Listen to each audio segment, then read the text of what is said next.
This episode is brought to you by our presenting sponsor, Pezant Building Products. Pezant Building Products has been providing contractors and builders with the supplies necessary to complete their jobs since 1964. They have built a reputation of honest, helpful, and quality service, serving the HRM for the last 58 years, now with 7 locations in Nova Scotia and 1 in New Brunswick. Our team at Atlantic Construction Podcast is extremely excited to announce our new co-branded partner, Procore. Procore is the global leader in construction management software. We'll be conducting several podcast episodes with Procore users and construction companies across the country in 2023, among many other things. Stay tuned. We're excited. Okay, welcome back to the Atlantic Construction Podcast. I'm joined today, 2 gentlemen from Bruno Builders Group, or Bruno Group. I've got Elliot MacNeil, founder and president, and Evan Boutilier, commercial construction manager. Thanks for coming in today, gentlemen, being with us and giving us your time. Thanks for having us. Thanks for having us. Congrats on your success so far. Hey, I appreciate it, man. A lot of work. Yeah, a lot of work, and it's been pretty humbling. There's so many different people in our industry from different backgrounds, and there's just so many people that have a voice and something to say, and a lot of fun too, though. So yeah. And looking forward to this one because you guys have a great thing going on. We got a lot to chat about. We usually kind of kick things off just by starting with a little background about our guests, give some context to our listeners. Everyone has a different journey for how they kind of got into the industry and came in. I think, Evan, you went to NSCC, right? You took construction tech there years ago. Yeah, I took construction management. I guess, rolling back before that, I took carpentry when I was in high school in Oklahoma and moved into carpentry after that. In Oklahoma? Yeah. Well, that's where you're from. What the hell were you doing down there?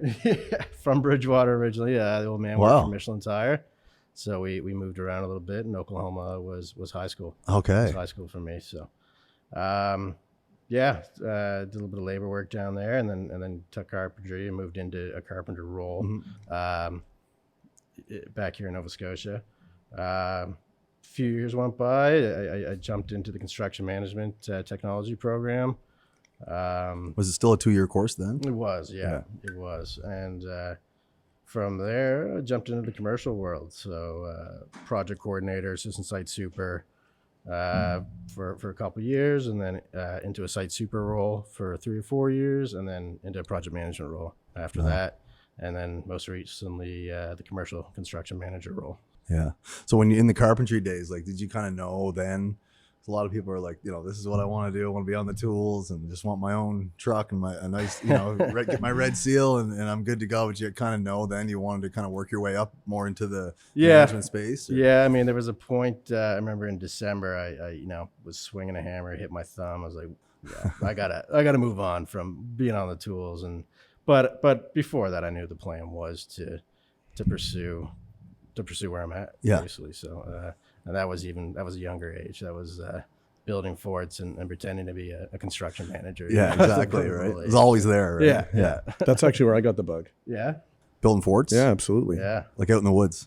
That and my, both sides of my family had lumber mills. Right. So we're geez, yeah. Access to some sticks. Lots of materials. Yeah. That's where all that missing material went. That's your grandfather's lesson. Yeah, that and road signs. Yeah. Come on, we've all done that, right? Yeah. Halloween. Yeah. Great plywood, pressure treated. Yeah. Yeah. So tell us a little bit about yourself. Oh, sorry, I wasn't cutting you off. Or do you have some more to say there? No, I mean that's pretty much where I'm at in my career now. So you've been with Bruno now for almost 4 years. Okay. Yeah, loving it. Yeah. Loving every minute. Awesome. Easy to say when the boss is right. Yeah, exactly. Yeah. No, we're lucky to have Evan. Thanks for accompanying me today too. Yeah, it's great. Yeah, no, it is great to have context with a couple of different positions in the company. Yeah, absolutely. For perspective. So, and yourself, Elliot, just tell us a little bit about you got probably quite a story. It's hard. It's hard to sum it up in a few minutes. But give us the Cole's notes. So I'm from rural Cape Breton. Grew up around construction the majority of my childhood, and not too dissimilar than a good handful of larger GCs in the city, actually. Yeah. I believe RCS, Lindsay's, Dora. These guys are all Cape Bretoners. Cape Bretoners. What's going on there? something in that water. Something in the water. Depends work if you're on ethic. well or septic well or city. But Yeah, I'm from PEI, so I was like, this is because you want to get out of there so bad, you're just going to work as hard well, as you know can. what? That is actually part of the story as well. I'm allowed to say that because Yeah. I'm from an island too. Yeah. I get chirped about it all the time. Yeah. Found that passion for building things at a young age and was left with a decision, I guess. And during my high school years, do I pursue what most of the people around me do on the island? And do I go trades and construction?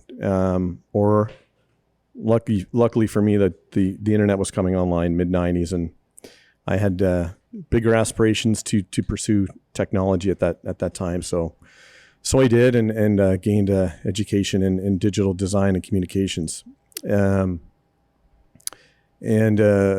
ended up in Halifax. I had high hopes of going to the U.S. as well, actually, to follow some family, but ended up in Halifax and built and exited a really cool digital design agency here in the city, and simultaneously started flexing that muscle for building things. Right.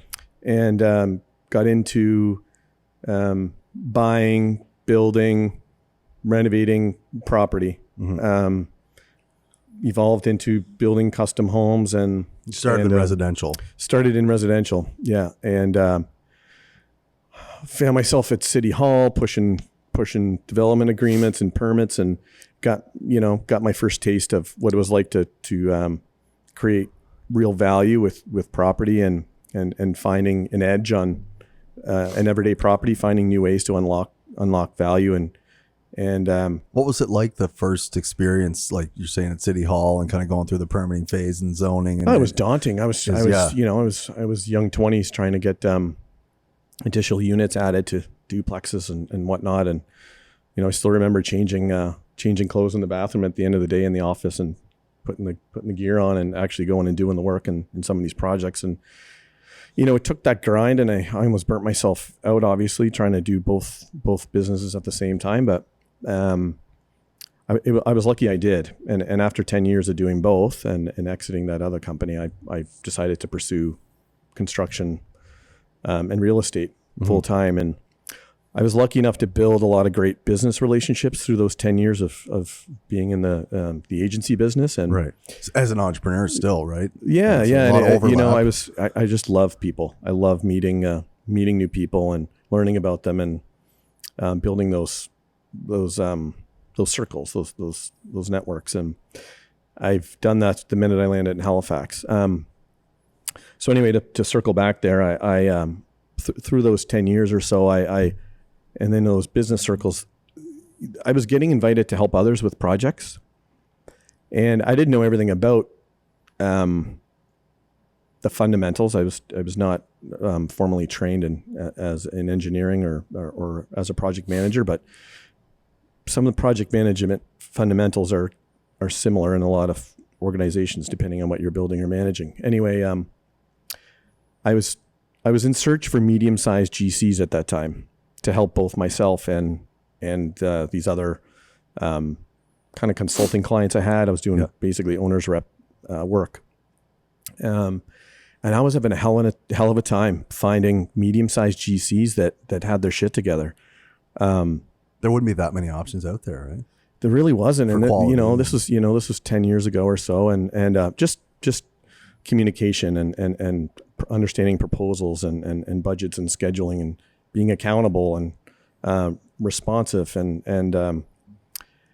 it was through that process that I founded Bruno Builders. Really, I just saw an opportunity in the market to kind of correct all those issues, those challenges, and kind of founded a friendly contractor, people first mentality with the operations of a bigger GC in a small organization, and essentially carried over that culture and that experience I had built in the advertising world into a company that really looked at doing it a little differently.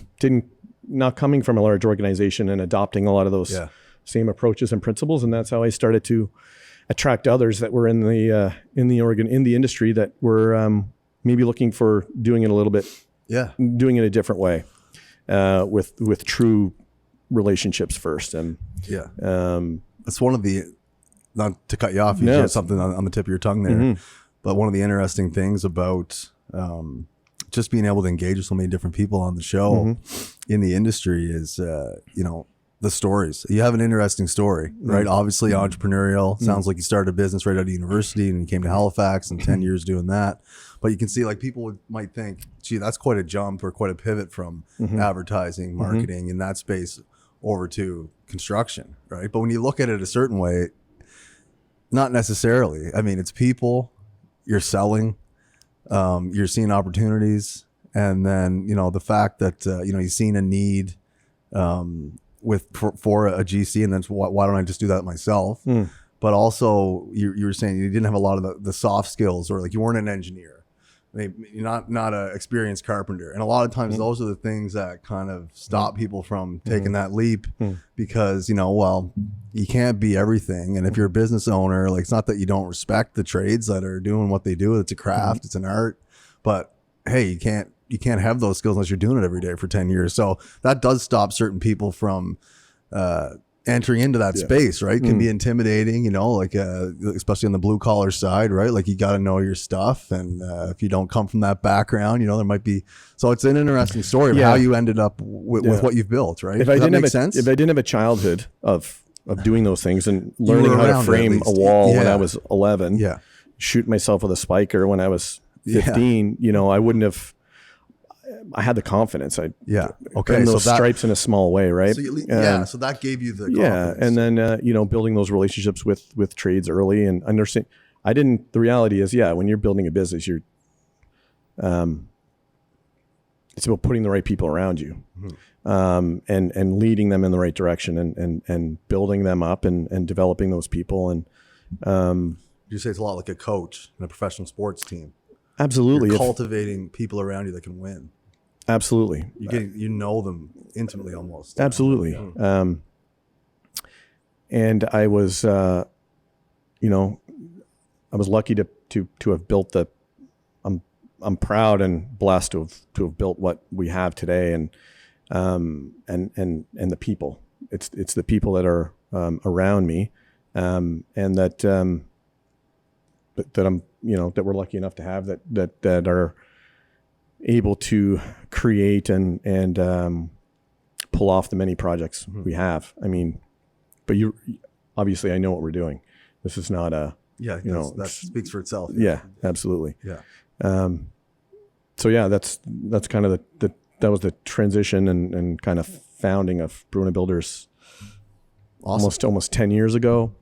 And I'd say for the last 7, it's been scaling quite quickly. Yeah. Quite a good pace. Yeah. Quite a splash, and good timing. Market's good now. Yeah, absolutely. Yeah. It's really busy. Yeah. So maybe we'll, lots of things to chat about, but again, for context for our listeners. So it started with Bruno Builders on the construction side. Now you've got within Bruno Group, Black and Blue Developments. That's right. Black and Brew. That's right. And Sidewalk Red. That's right. Sidewalk Red, Sidewalk Real Estate Development. Yes. So, so you're wrapping your arms around. Quick backstory on those. Yeah. So, together as a group, we're north of 50 people now. We're a vertically integrated organization. The Bruno Builders is a primarily design build focused medium-sized GC. A lot of negotiated work. And for our listeners, can you just kind of clarify medium size? Like what are the project sizes that you're kind of capping out at? Not capping out, but taking on, like for. Yeah, so we would I guess concurrently we would have approximately a dozen projects at any given time. They would range from a lot of fit up to new construction buildings that would range in size from 4,000 to 20,000 square foot buildings or projects. Lots of different values along the way there as far as project size.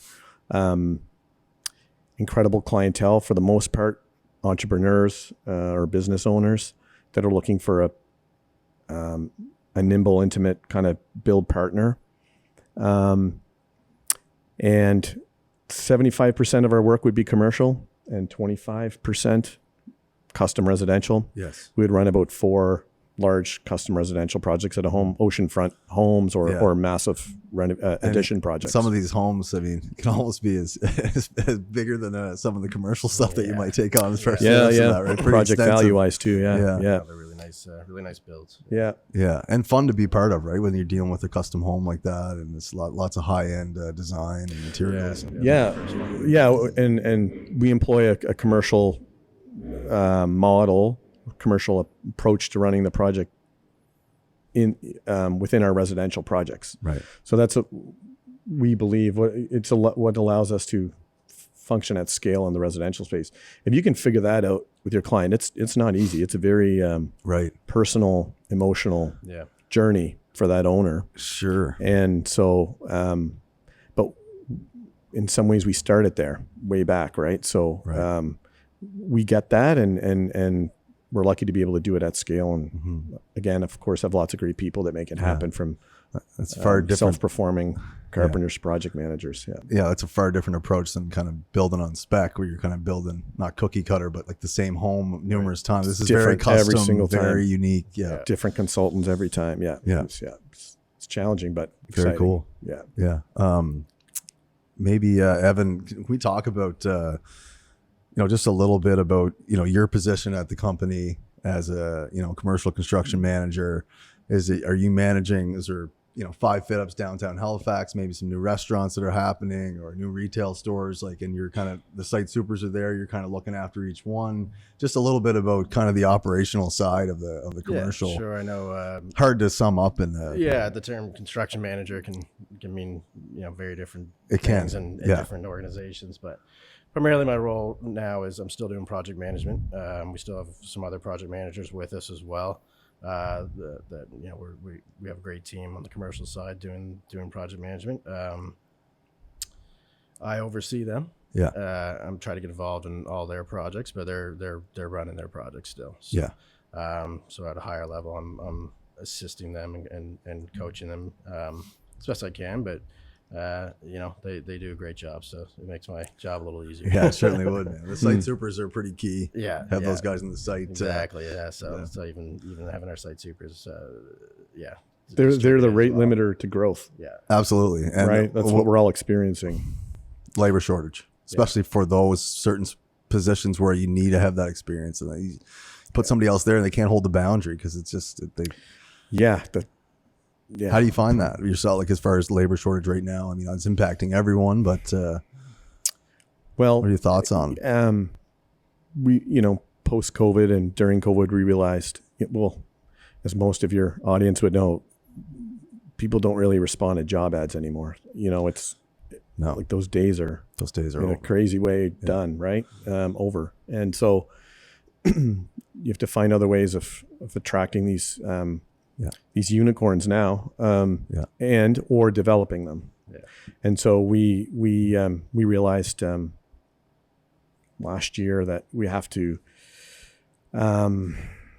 change our approach and start to rethink how you develop people. And I think having a clear purpose and values as an organization helps you find the right people to ensure they're in the right seats, and then use the experience with a great plan to develop this talent. So if you can find if you understand how to build a culture and have an organization, an environment where people want to be and want to spend their time and enjoy the people they're working with, and have opportunities to work on great projects, you can coach, you can develop, you can fill in the gap. The key is the alignment around the people and your core values. Yeah, I mean the coaching approach is as opposed to the sink or swim approach seems to be working. So if you have somebody there, you see they're a sponge, you see they have competency. It's mainly just experience they're lacking, but the pieces are there. Like you might have that site super that's in 3 years from now. If you start, that's kind of what you're getting at, right? Like it's an investment. It could be longer. You might meet someone on the weekend and see an alignment between who your organization is and who they are, and they may have little understanding of the industry, or come from a different sector or area, and you got to see something in them before they're on board. Yeah, before they see it themselves. Right. Yeah. So it's a coaching model we have internally, and it's a lot, that is easier said than done. Yeah. Oh, I was just gonna say. I mean, that is an ongoing, ever improving process. Anyone who's come up in construction, I'm sure you guys can relate. Like, one of the things you feel is like, especially as a younger person, it's like, I want to ask, but I don't know, like, if anyone's going to take the time to show me. Everyone's so busy, time and money. We don't have time to show people things, right? But do we have time to not show them? Kind of like it's a tough. And you want people to ask questions as an owner, in management, as a leader. You want like ask as much as you want, right? I mean, not too much, but well, you got to slow down. You got to slow down to help someone, with at the pace everything's running right now. You know, that's an adjustment. It's also hard to say no. As I said, rate limiter on supers.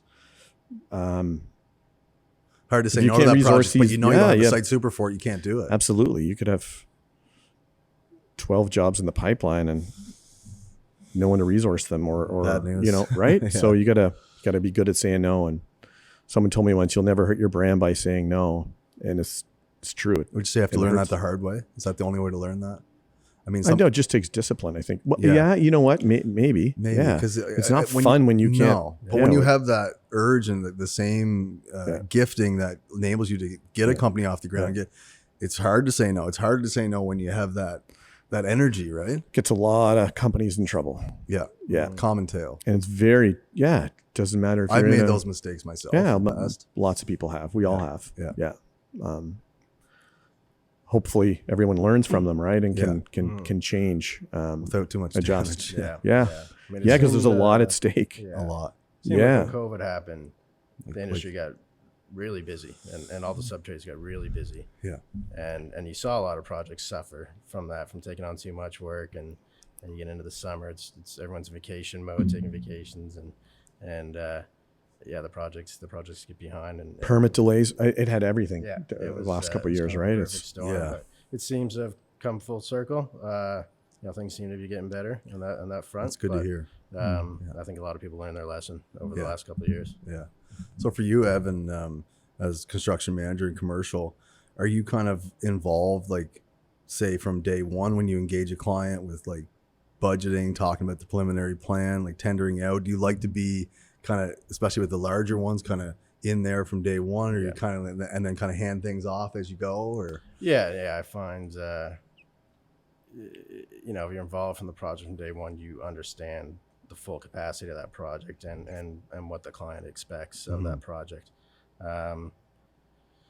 I am doing most of the estimating right now, and kind of getting the first meet and greets with the clients. And what software do you use for estimating? Do you use like Bluebeam or anything like that? Yeah, the old plan switch combo approach. Number 2 HB, hands on. the pencil. Lots of people still do that. But and Excel, and lots of budgeting exercises through to get some of these projects off the ground, which kind of helps the client understand what these projects might cost before they get too far into it, which can certainly alleviate some and a lot of surprises, time invested in that, right? Too, if it doesn't come to fruition, right? You can spend a year, or a year, building that relationship, and the project not even happen, but it's just the nature of the biz. So. Yeah. So as far as the team there, like, is there some junior estimators on staff as well you're kind of training, or is it the project managers primarily take care of estimating? So we do have that model. That's not a bad thing necessarily. No, exactly. If they're hands-on, they have that intuition with the jobs and the labor. And understand the job, like I said. Yeah. If you're a part of the estimating process and you price that project and you see that project through, you have no one to blame it on. I mean, you could talk to yourself, I guess, but that never works. Go around in circles. I try it yourself on your own email. So it's I think it's a good thing that we typically see the project from day one right through. So. Do you want to mention some of the maybe past projects that you work? I used to like julep Wine bar. I know you guys did that. It's a great spot. It's kind of sad that it had to have an early close. Obviously, a lot of people in that arena are having to do unfortunate. that. Yeah. But you guys have done a lot of nice fit ups downtown, all kinds of, whether it be a hotel or a multi-res and homes. Like, has anything kind of been one of those projects where it's like really proud of it, or anything currently or coming down the pipe, or that you want to kind of mention? Or We're coming off a few really great ones right now that I believe Evan was obviously some part of all of them, but clean foundation. Clean Foundation, which was a design build project for which was an office fit up just north of 6,000 feet, I believe. That's stealing your thunder a little bit. But would you engage an architect for that, or is you kind of handle all that? Designer. Interior design. Yeah. Like 360 or something. It was designed 360. Oh, was it? Yeah. Oh, good call. They did an incredible. Yeah. They're an incredible partner of ours. Yeah. And in the industry, they work with a lot of great builders here. And that's what they are, right? A partner. Like it's pretty. It truly is. When you start that early with a client, it's, you get a project team. The success is born from that day, I believe. Of that project. They have a good process as well. Yeah. So it really helps with our process. Yeah. Novonics, that's another great client of ours, and we just completed 2 builds last year for them. They're a battery technology. Okay. Battery technology company, international, founded here. One of the success battery stories. One of the success stories that have come out of Dalhousie actually is really? Chris Burns is one of the founders. Yeah. Nice. Those were some large projects for us and noteworthy. MDW Law. That was a recent one we finished up just for Christmas there. Corner of Young and Agricola and K Street, actually. So Converting an old coffee shop. Yeah. Added a third. I used to call it my office. That was my coffee office before we had an office way back. We go back 10 years, so it's come full circle. Nice. Tim awesome. Hortons, I can't do Tim's, but Well, I live right next to one, so I said that to myself, and I was like, you know what? As long as I live here, I'm just not going to drink Tim's. That it just didn't work. I went to Greece and I was a changed man. I had real coffee. Yeah. Yeah. Good, man. So, Recommend it.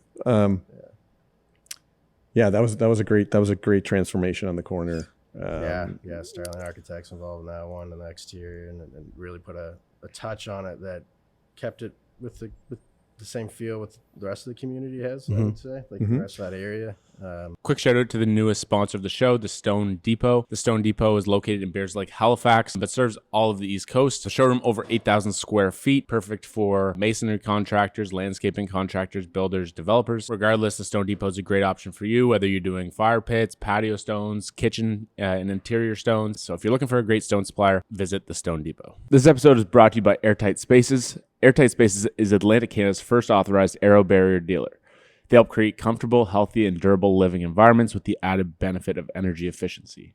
Air sealing is a critical step towards net zero buildings. Using air pressure to automatically guide sealing guarantees the highest quality results in the least amount of time with the least amount of effort. If air sealing is important to you, you can visit Airtight Spaces at www.airtightspaces.com. Pivot Bookkeeping is your one-stop shop and customizable bookkeeping, tax, and filing service. With Pivot, you have the peace of mind knowing your taxes are always filed on time and your bookkeeping is reconciled often. Using their non-proprietary software and applications, all of your business finances are securely handled by their local account managers. Pivot takes great pride in providing you with unlimited support and a direct line to your account managers right here in Nova Scotia. Whether you're an established business looking for new options and increase efficiency, or a newer company looking to build a solid foundation for future growth, Pivot has a product that can be modified to your needs. Consider making the pivot today. Book a free consultation at pivotbookkeeping.com. do you recall what the cladding material was, or on the envelope? It's mostly Maybach wood vertical siding. Okay. We had some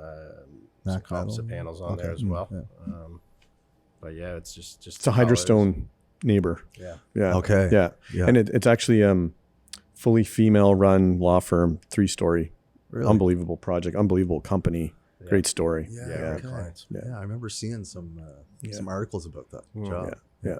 I think that is one of the differentiators with a lot of our projects. We get to work with really great entrepreneurs. If you think about And does it just line up that way, or is it because you have that mission in mind, and that's how, like, Both. I think as a with the size projects that as an entrepreneur, and we're not so big that I'm sitting in the background somewhere.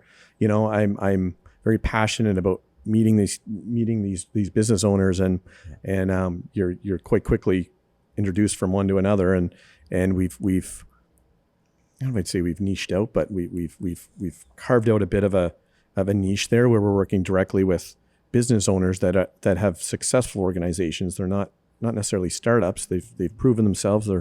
They're mature or adolescent companies, and we align in our values what we're trying to do with our cultures, how we're the hiring challenges. We really come together from a business standpoint, and connect from a people standpoint, and then beyond that, it's just about building the project. Really, I always say, if there's that owner sits down with a set of drawings to 3 different companies, what's the difference? The end result should be a pretty similar space. So what is the differentiator? the experience. The experience. Yeah. Did you enjoy working with did the owner enjoy working with the client and with the contractor, and vice versa? A stigma out there for a lot of owners that are about to do construction that maybe a lot of the experiences aren't good. I mean, sometimes they're not, but do you think there is? That's a true statement? It takes a lot of attention. You need to be very attentive to these business owners. What's your slogan on the yellow signs again? Let's be friends. I remember, I don't know when, but I don't know who it was that said it, but I remember walking by one of those signs and somebody was next to me, somebody from the industry. We were talking and he looked over and that's an odd thing to have on a construction company sign. Yeah. And when he said that, I thought, well, maybe not, maybe that's a really good idea. Maybe that's really good marketing is what I thought. The approach can be softened a bit, right? In construction, and I think there's a lot of owners that are looking for that. Well, it's certainly changed a lot in the last 20 years. Absolutely. More in the last 5, 10. Yeah. It's more and more. Yeah. Collaborative approach. Absolutely. And if we can't sit down and have a glass of wine within months of finishing a project with a client or with an owner, it wasn't successful. No. And luckily, I believe we do that with almost every client. And if we haven't, we can. Yeah, and you're still in business, so you're still you're still Absolutely. making margin. And it's just happy. I can appreciate big GCs and the operating at scale and what it takes. Absolutely appreciate that, and that's not what we're trying to do. It's not who we're trying to be. So we don't want to. We always want to be able to have that personal touch, and it's a lot easier when you're 30 some people than it is when you're 300, right?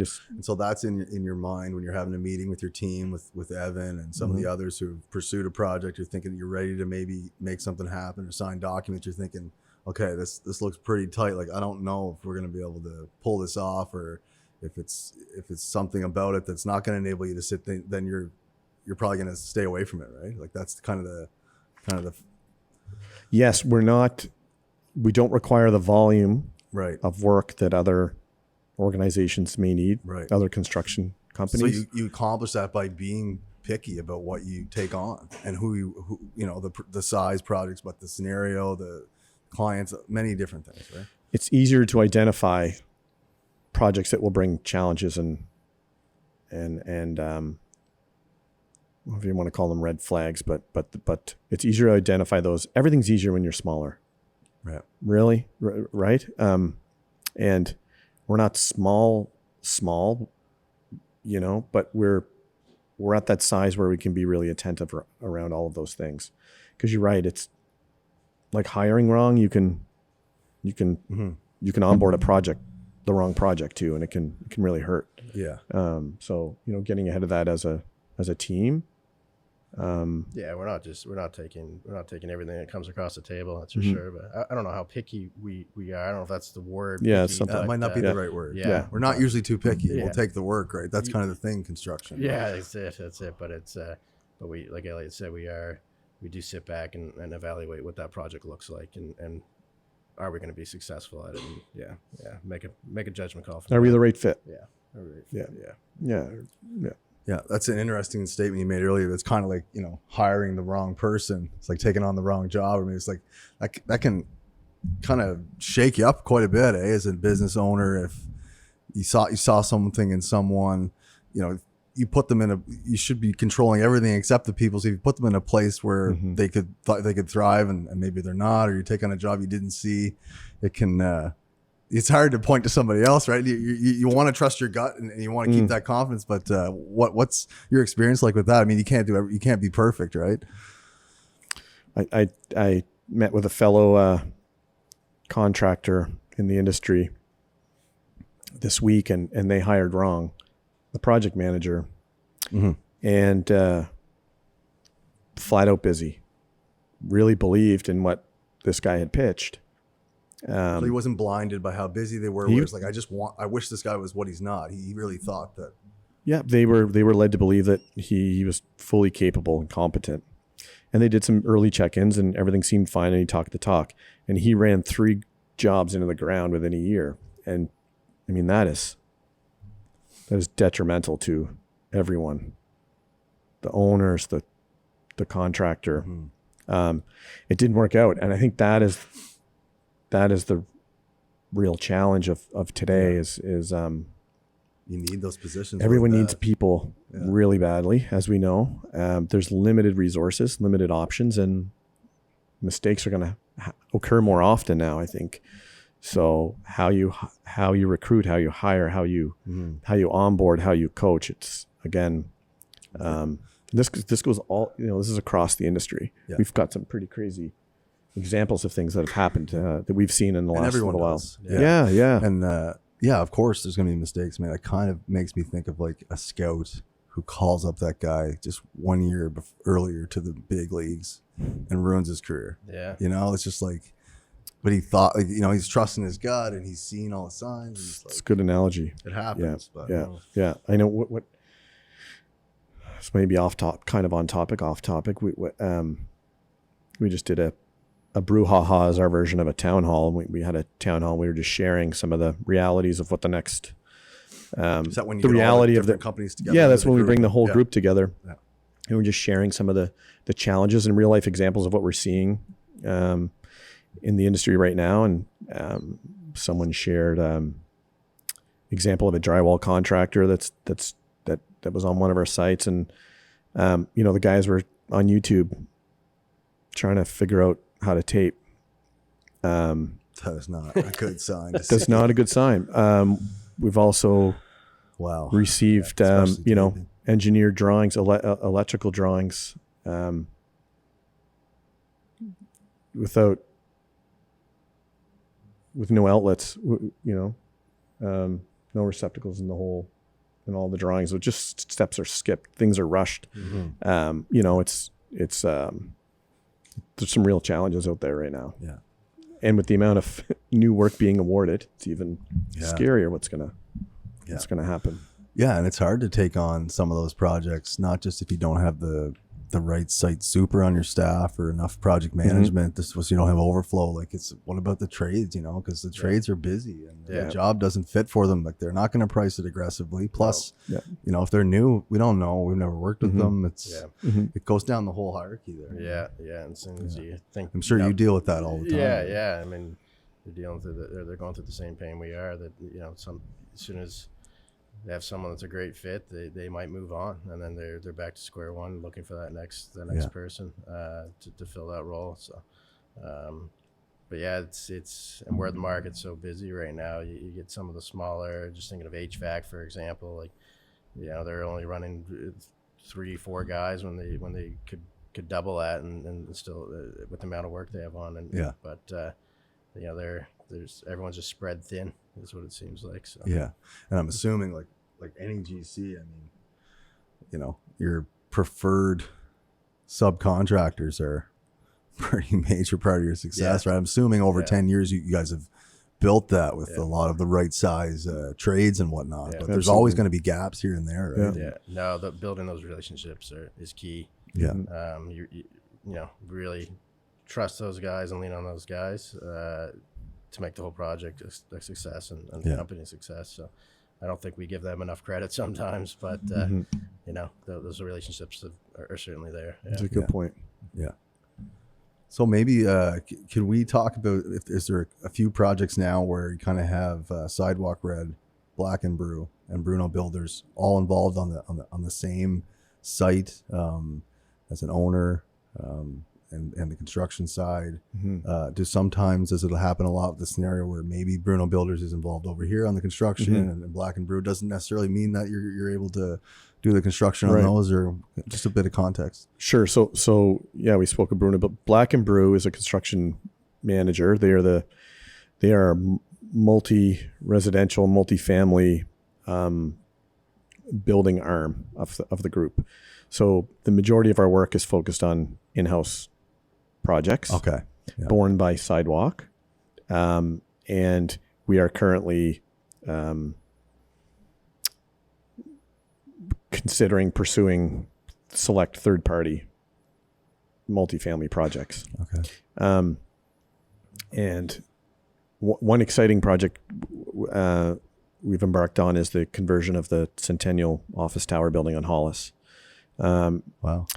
Bruno, so to have all three lined up on that one, not yet. So Sidewalk would lead the charge on the development side there of the project. Black and Brew would be the CM partner for that build, and then where Bruno Builders would fit would be within a tenant fit up. Let's say, if there's ground floor commercial, Several. Yeah. And so that would be an example of utilizing all three. But for the most part, Sidewalk and Black and Brew are intertwined. Is there construction underway there? Yeah. Yes, okay. Actually, yes. We started demo a month and a half ago. Okay. And are moving through the building currently. Quickly. Yeah. Great.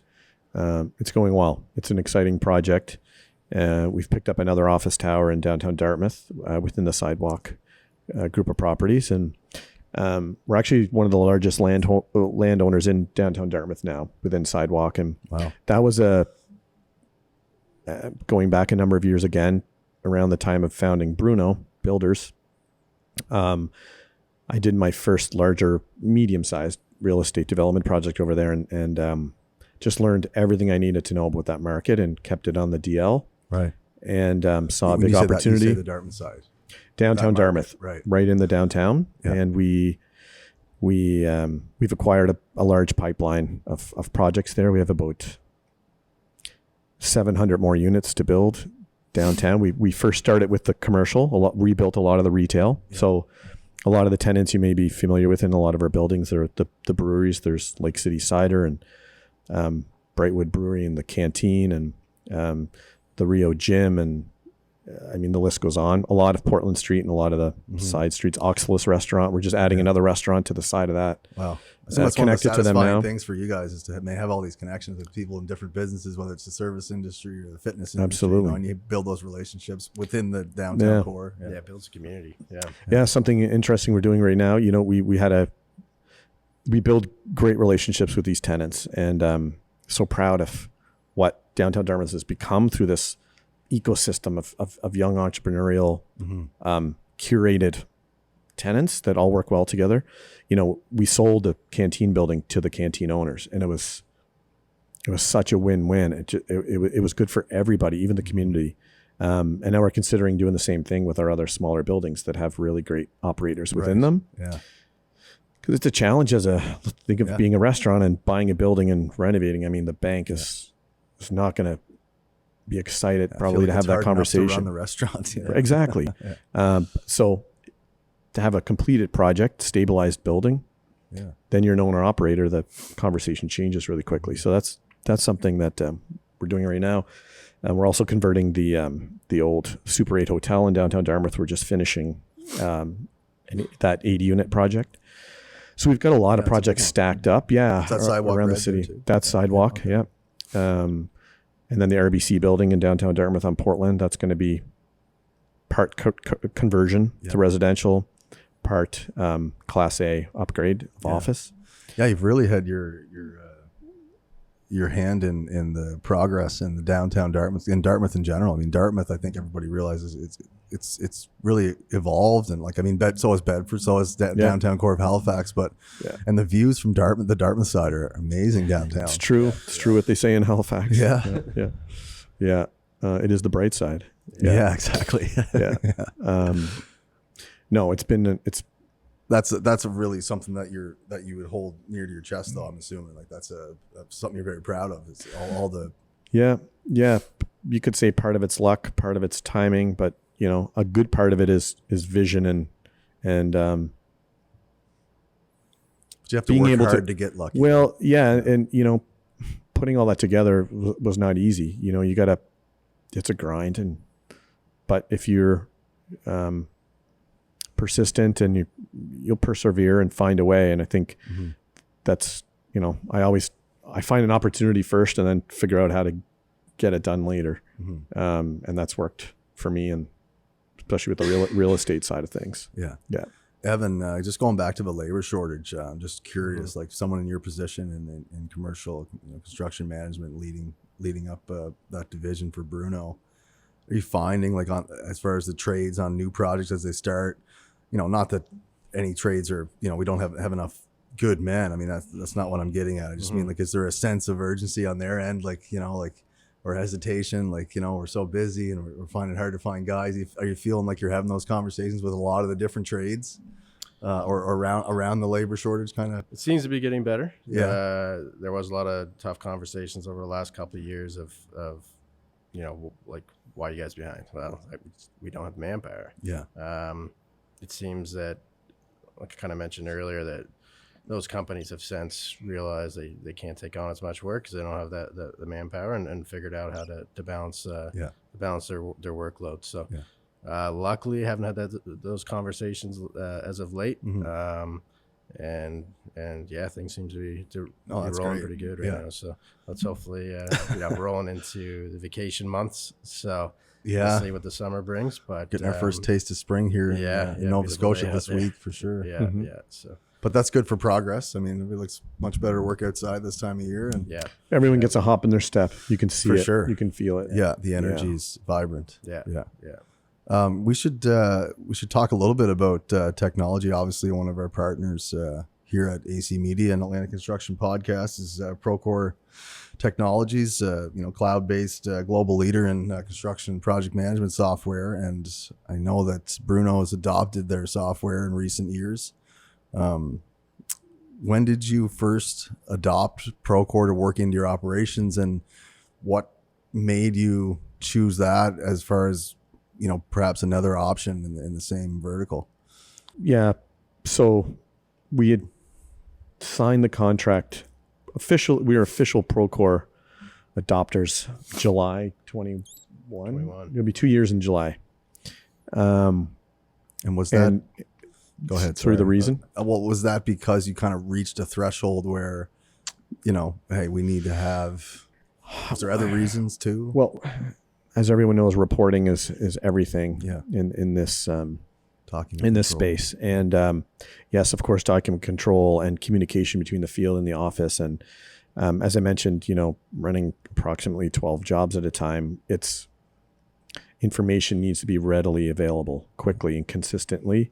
And there's a lot of feedback, communication streams and feedback loops required to find success. It'll cost you time and money otherwise, right? And managing things offline is simply inefficient. So for us, it was about better information faster for everyone. And we were definitely sold by what Procore was offering and could do, and the power of it. And so we pulled the trigger, and we dove in. We did explore a couple other options, and Procore sold us. It's a powerful platform. There's a lot of features and modules, and I feel like every company that's using it is maybe using it in a different way, or using it for one or two of those modules as opposed to what all the offerings. I think so. Has, Reality is it'd be great if there was one platform for everything. But you need to have a complete tech stack, I think, as far as performing what you knew every day. To pull off a project. Customized here. Yeah, you mentioned Bluebeam. Like how do we estimate? There's 4 different components to how we estimate. How do we, but from a project management, from a document control standpoint, absolutely. Do all the guys in the field have iPads, and it's just information fast. Now from a finance standpoint and a synchronization standpoint, I've met very few that have fully utilized the system and have been able to truly synchronize the system with their finance department. Most companies are not adopting this platform as a startup and it grows with them. Most of them are dropping this into a operating corporation with many moving parts and many processes and systems with the way they've done things for a long time. So to tell a finance department, we need to plug this system into our accounting platform to truly get the benefit of the integration and the reporting that it offers, is not easy. So I can appreciate why large organizations struggle with fully implementing this platform. So we just challenged it and said, well, what if we could? What if we can? Something we would definitely do differently from a year and a half ago is put resources into this implementation like you would any project. I think we underestimated what it would take to truly. It's quite an undertaking, isn't it? During COVID, right? We start paying month one, but unfortunately we couldn't prioritize it the way it needed to be prioritized and resource it the way it needed to be resourced as far as deploying it. And so if you're going to adopt Procore, you need to be ready for it. That's good for our listeners to hear. I believe so. And when you're paying for these modules, you want to be utilizing them. You want them to be functioning. You want to be, benefiting from what they can offer. So thanks to our incredible finance team, they've, and I'm talking hours of support, because you can imagine how many different accounting platforms there are. Yeah. And yours is integration online. Yeah. You look at any product that's out there and it just shows two arrows like this and says, hey, they connect, they integrate, they synchronize. Not that easily. So we are we 2 months into synchronizing, and like that has now taken us down another path of like what's possible. Months, we have incredible reporting across the organization without Procore. So now it's about how do we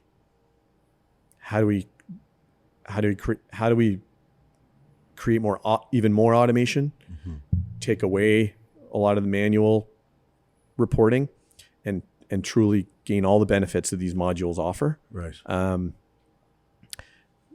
So the basics. So yeah, back to your point. I've talked to a lot of other GCs in the industry from here to New Brunswick, and there's a different story every time. We have it deployed in one region, not the other. We have it in this type of project value under X or above X, and not in these others. We're only using these modules.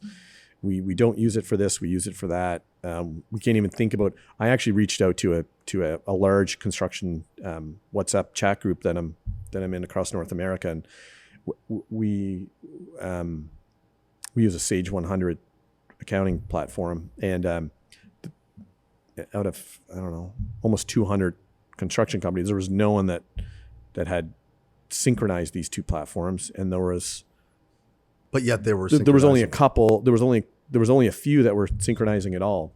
So I would love to meet the Procore guests and representatives to chat, technically chat about that. Yeah. So we enjoy it. The field enjoys it. Yeah. The office enjoy it. We're really using it in every way we can right now. What would you say the percentage of use of the modules that we're using it would be? I guess if we're bringing in sub-trades into that conversation, we're probably 99.5% buy-in. From the sub-trades. Yeah. I mean, there's a few stragglers out there that still aren't ready so they're signing documents. They're submitting change orders on Procore. Any kind of any documentation. Yeah, everything's living in Procore. So I mean, it helps eliminate that excuse that I didn't have that drawing set. I didn't have that change order. Well, it's all here. Accountability. Yeah. So, and it has helped. It has helped, and as long as that information is being entered on our end and everyone else's end, then it's been great. Pretty crucial key to your position then, obviously, to have under that umbrella of Procore. Finger on your pulse, finger on the pulse at all times. All times. Yeah. That's what's but like the you were true saying benefit. too, you have the subcontractors in that regard. But then Elliot, I think we were talking earlier about whether or not the stakeholders and every stakeholder in that specific project is Procore proficient or Procore, or even know about it or are using that something else. And that could be consultants, could be owners. That's an issue too, right? Absolutely, landlords. So, because true success from implementing that in a project would be having everyone's buy-in, especially if there's decision makers along the way within those stakeholders. But I think COVID again pushed a lot of things to advanced a lot of companies in their technical abilities, and I think as time goes on here, Procore is the industry standard, I believe. Yeah. And I think people are going to be the project teams will be forced into using if they're not already, right? Yeah. So it's important for Procore, not just Procore, but the industry, to make sure that we do have conversations like this with feedback, like where can the improvements be made? Where are some of the gaps? What are you experiencing in the the size company you are? And this is great stuff. Yeah. And so we implement Procore within Bruno Builders as well as Black and Brew. Okay. On the CM side. Right. So both companies. Yeah. Are you aware? And you might not be. You may be. Something quite new. I don't want to say when they implemented this, but Procore is estimating. Yeah, it came out recently. Yeah, I saw that. I mean, whether or not you consider that or not, but it's it's not something else that could be tied in and integrated, within, especially if you're thinking about adopting more tech on the estimating side, which, not that that's necessary either. Yeah. But, I thought that was kind of a neat added piece. It wasn't always there. Yeah, it may not have been there when you engaged them at first. No, I mean, it was very recent, I think, if I remember correctly, in the last month or two. But if you tied that into the tendering piece, that might be a good feature. But we haven't really dabbled in it yet to comment on it. So. It's smart. I think the more versed you get in a product, specifically Procore, the more you want from it. The more add-ons you want, right? More, right. I'm sure they've been asked to do estimating for years and years now. So that is a natural next step for them. It'd be really interesting to see how we can work that into our organization. What was the other feature that you just reminded me of? I think maybe you mentioned something else earlier too, and I think it's at the tip of my tongue, but I can't think of it either. Estimating. And we talked about the finance. We talked, obviously the project management, estimating. Yeah, I lost it. Yeah. Damn it! I need a cold plunge to get it back. Let's go do a quick one. True. Go to Queen's Mark. Yeah, exactly. Yeah, like GSP. GSP. Yeah, that went viral, didn't it? It did. Right. Yeah. But I guess to speak to Procore a little bit more, we have outfitted our site supers on site with tablets, trying to eliminate printing off those drawings on site, and that's home base for everything. So as long as I have that tablet on site, as long as it's updated, you're taking away a lot of phone calls of site supers or everyone looking for that information because it's all there. So that's for sure. A lot of buy-in from our site supers as well. Yeah. So just thinking too that this might sound funny, or comical. It's but just getting the drawings printed off that many times, depending on how big a company you are, a couple $100 that can add up, every day. Plus courier or gas.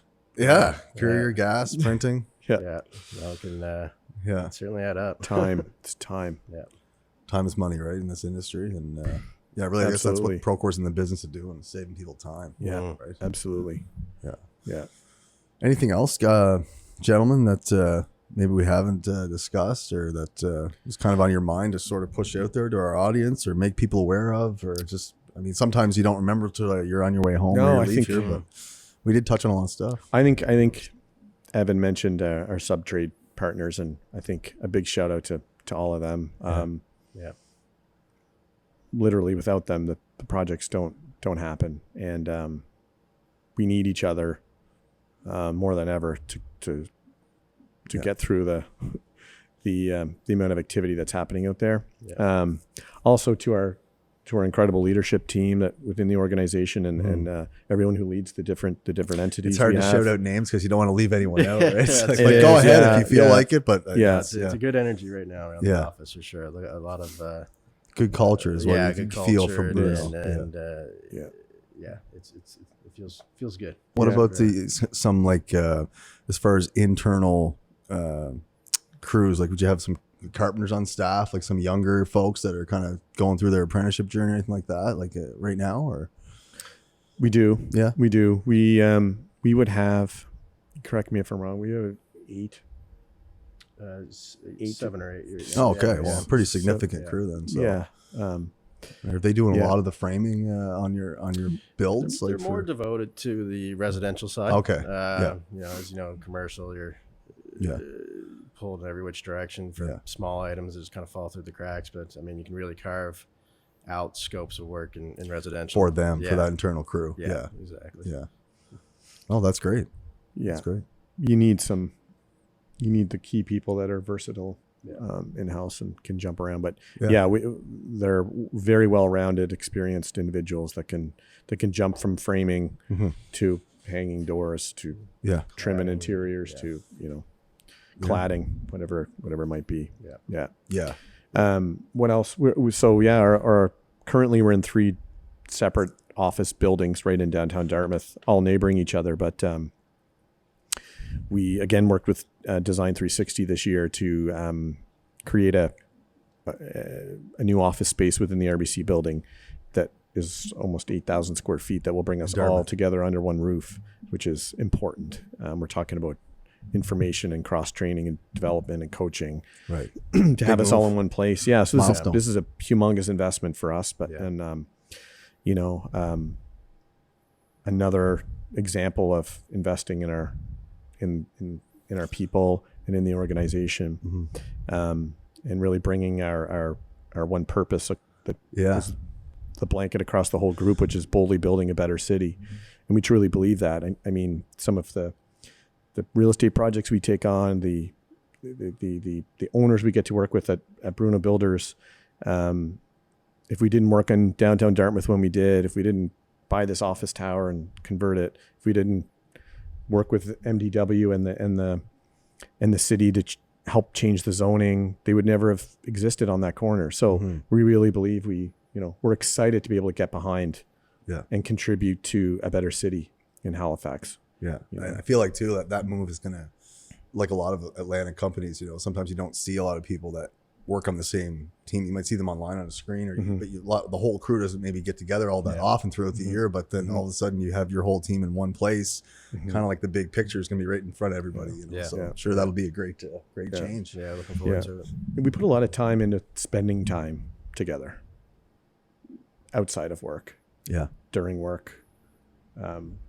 Could be coffee chats, could be happy hours, Axe throwing could be or something, right? Yeah, it could be Construction DAs here.